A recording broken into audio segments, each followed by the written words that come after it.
सारे जनकपुरवासी पहुंच गए सभा में।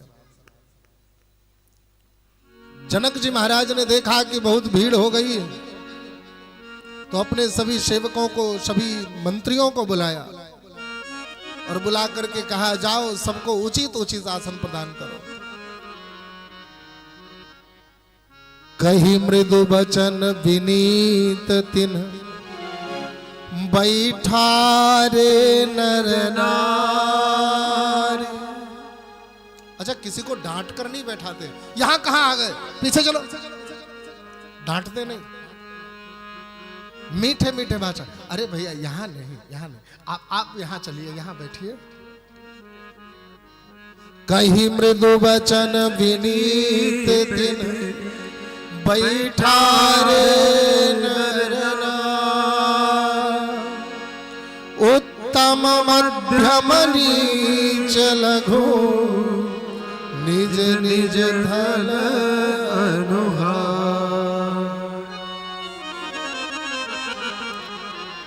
जो बड़े बूढ़े हैं, बुजुर्ग हैं, सम्मानित हैं, पदेन हैं, उनको सबसे ऊंचे आसन पर बिठाया गया। उनसे छोटे वाले आसन पर नगर सेठों को बिठाया गया। उनसे छोटे वाले आसन पर सेवकों को बैठाया गया। बच्चों को सबसे एकदम नीचे, सबसे छोटे वाले आसन पर कहा, तुम सबसे आगे रहो, सबसे छोटे आसन पर रहो, बैठाया।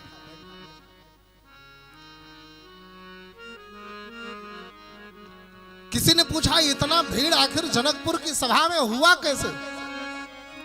जनकपुर की प्रजा तो प्रतिदिन जाती थी, उत्सव को देखने प्रतिदिन जाती थी, धनुष यज्ञ को देखने, स्वयंवर को देखने। इतनी भीड़ तो कभी नहीं हुई, अचानक इतनी भीड़ कैसे हो गई? तो गोस्वामी बाबा कहते हैं कि गुण सागर बन, गुण सागर नागर बरनी बीरा, और सुंदर श्यामल गौर शरीरा। सागर, नदियां, वन, पक्षियां, ये सभी सुंदर सुंदर रूप धारण करके उस सभा में पहुंच गए केवल भगवान का दर्शन करने के। गोस्वामी बाबा कहते हैं कि भगवान को देखने वालों की दृष्टि अलग अलग है। यहां झाकी रही भावना जैसी, प्रभु मूरत देखी तिन तैसी। जिनकी जैसी भावना प्रभु उसको वैसे ही दर्शन दे रहे हैं। कुछ वर्णन किया, कहा उस सभा में बड़े बड़े रणधीर आए, बड़े बड़े योद्धा आए थे। उन योद्धाओं को भगवान साक्षात वीर रस के समान दिखाई पड़ रहे थे। साक्षात वीर रस।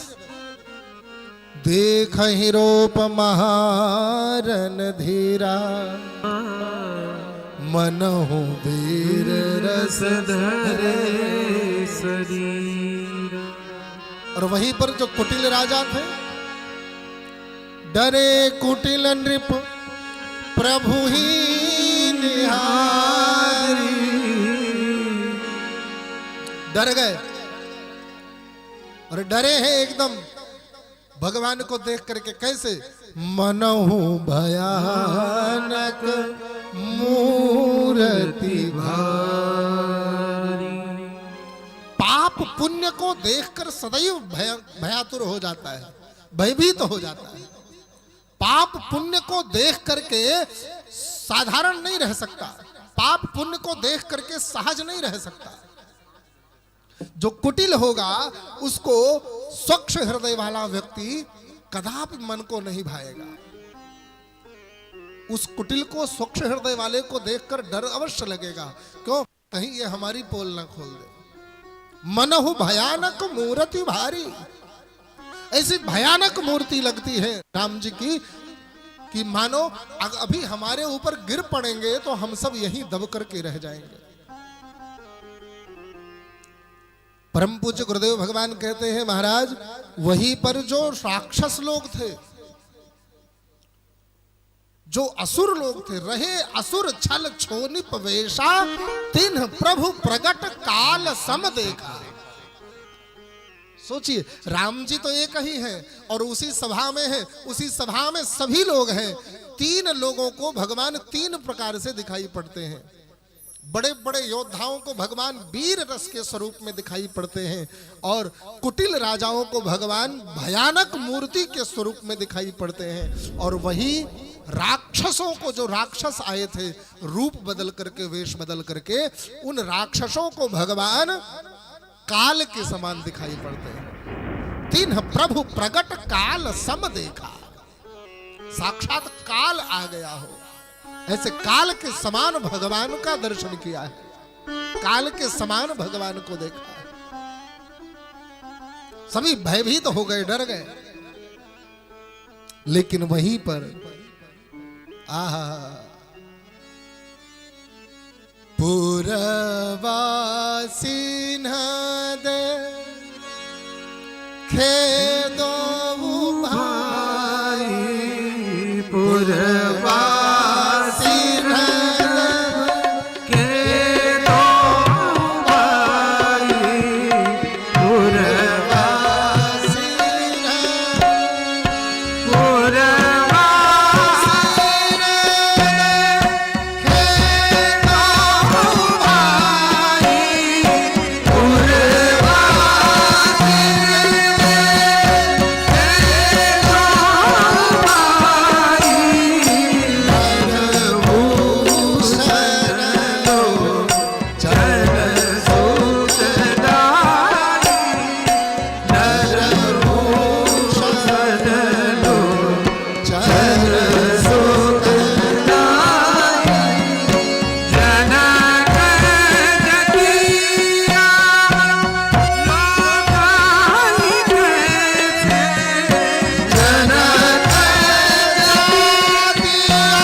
जनकपुर की नारियां भगवान को अपने अपने अनुसार, अपने अपने हृदय के अनुसार देख रही हैं। कोई राम जी को अपने पति के रूप में देख रही है, कोई राम जी को पति के रूप में। जनक जाति अवलोक ही कैसे, जो जनक की जाति यानी जनक से जनी है, जो जनक की कन्या है, वो भगवान को कैसे देख रही हैं। अब लोक ही कैसे, बोले सजन सगे प्रिय लाग ही जैसे, सगे प्रिय जैसे लग रहे हैं राम जी।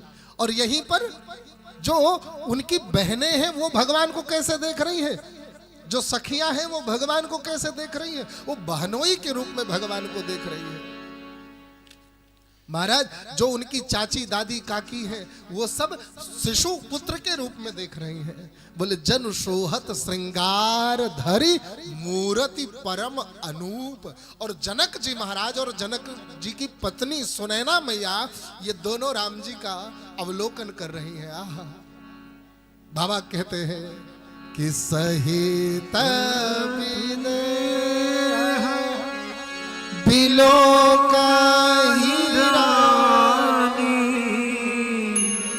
शिशु समप्रीत न जाती बखानी।